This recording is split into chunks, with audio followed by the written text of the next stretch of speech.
dhewe. Lho ning pasar gawa jeneng dhewe kaya. Nggih. Kanthi seger kewarasan to, sowan wonten pundi menika? Menika wonten Mojokerto. Heeh, Bekucuk, Tempuran, Soko, Mojokerto. Matur sembah nuwun awake dhewe wis tinimbalan sowan marak wonten dalam agung Pak Kasyadi. Saha Bu Mujiatun nggone ngregengke swasana ngekarke piyambun pinanganten kekalih ya dikarke. Heeh. Sapa Mbak Yosi kalih sinten? Mantene menika kala wau. Mas Supriyadi. Leres? Umpama iki nek suratku ning kene diparani yo ya. Kok colong ya Trik kok ya. Dibutuh Patrick niku. Ora kok ya kowe iki mesti ngawur. Mantene Mas Supriyadi. Cobi didongake.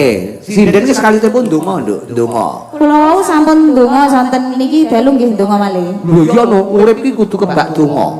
Nggih, mugi saged Dados napa? Satria Baja Hitam. pasangan suami istri ingkang sakinah mawaddah warahmah wal barokah lan ugi diparingi putra-putri ingkang saleh lan salehah. Amin. Ya pinter kok ya donga kuwi ora luput ya kekudangan. Muga-muga nindakke syukur Pak Kasyadi Bu Mujiatun saha pinanganten menika dipun berkahi dening Gusti Allah.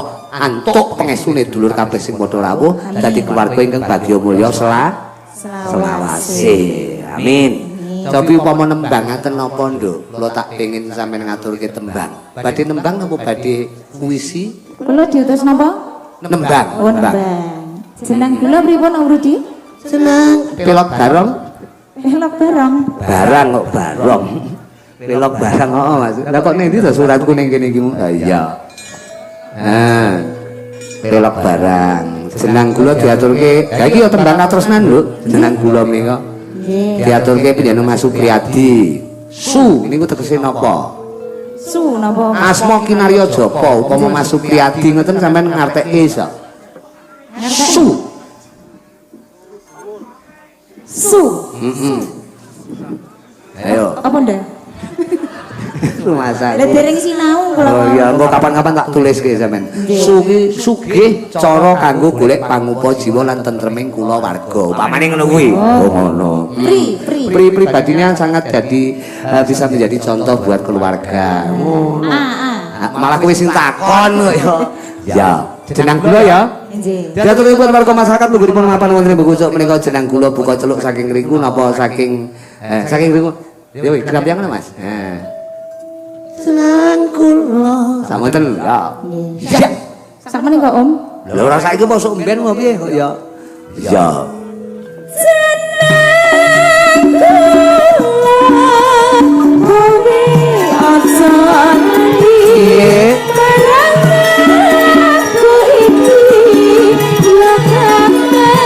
Ayo. Kali-kali nandang susah sapa sing ngancani piye wong ayu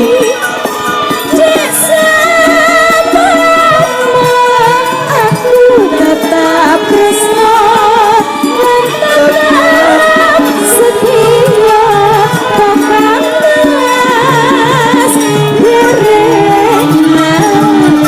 apa iya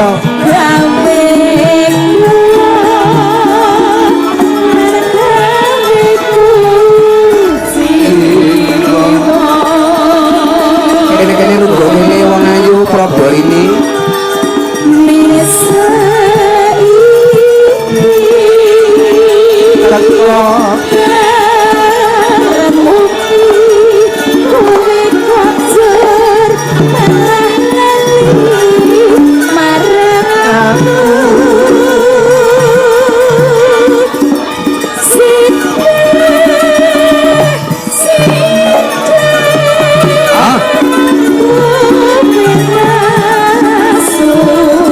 harus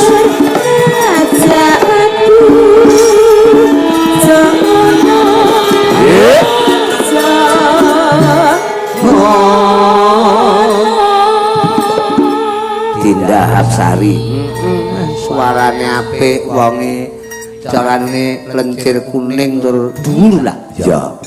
Senajan to Tulungagung ning ya sasat kaya anakku dhewe. Heeh iki. Sampeyan pun kagungan putra nggih Cahayu? Dereng, alhamdulillah. Berarti aku sik enom, aku urung pernah putu urung duwe. Lah napa nggih? Lah iya nek kowe kaya anakku dhewe nek kowe urung duwe anak berarti aku ya urung putu berarti sik enom. Lerek mone pun kalih ngoten warnane. Lho, warna tiga ding. Wong ki nyawange aja mek saka rupa ya Cahayu. Nyawange saka jerone. Kowe kelingan gudang garam kae. Gudang garam kae isine ora garam, kae isine rokok. Dadi kowe nyawang aku ketoke kok njaba kaya tuwa. Ning jane atiku ki ya tuwa. Tuwa ki lek metu karo kami tuwa. Kancaku berangkat, ngono lho. Terus gak ngawur.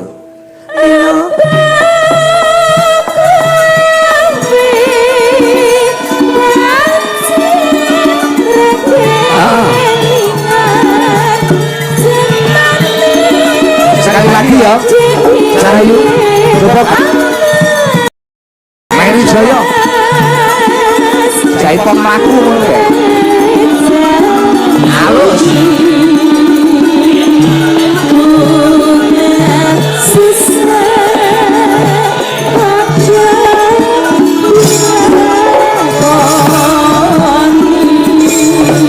Ana dinda tetembangan ya kuwi jeneng kula kunjuk marang para warga masyarakat berkunjung ya wong ayu. Muga terhibur buat pinanganken kenale Masuk Priyadi saha Kyai Mbah ya sing muga mangke iku ana Basuki. Aman.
Saking tresnane iki nek petuk iki sithik-sithik ngejak padu. Lah kok ngoten Om? Lha mesti ngono kuwi nek ado kangen ning bareng petuk kuwi engkel-engkelane bareng sepele yo geger. Terus entek-entekane njaluk ngapura terus tambah anak. Wong padha senenge ngono kuwi kok ya. Iya. Mesti ngeden-ngedeni kancane. Mboten aku wis semangat nduk bengi iki cara volume ngono tak banterke pol. Bengkok ngono kuwi. Niki sone horeg lho, Om. Dalem? Sone horeg niki. Dari rumah saku anteng kok horeg niku. Swantene maksudnya. Oh, suarane. Oke. Nene horeg. Ya.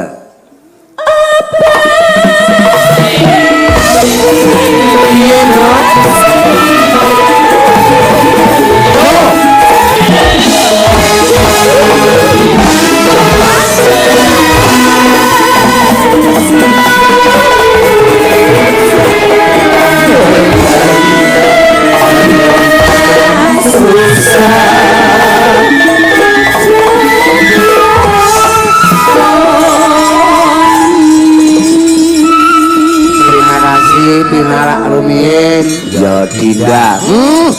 Rumah aku salam ngene Pake ya Cahayu wis pokok sehat kabeh sing baku ngono. Ya Pake sapa? Pake Dinda iki to.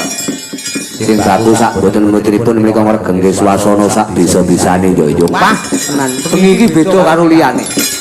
Tenan pendak bendina ya unine awake dhewe ngono. Bengi iki beda karo ndek ngene mesti ngono.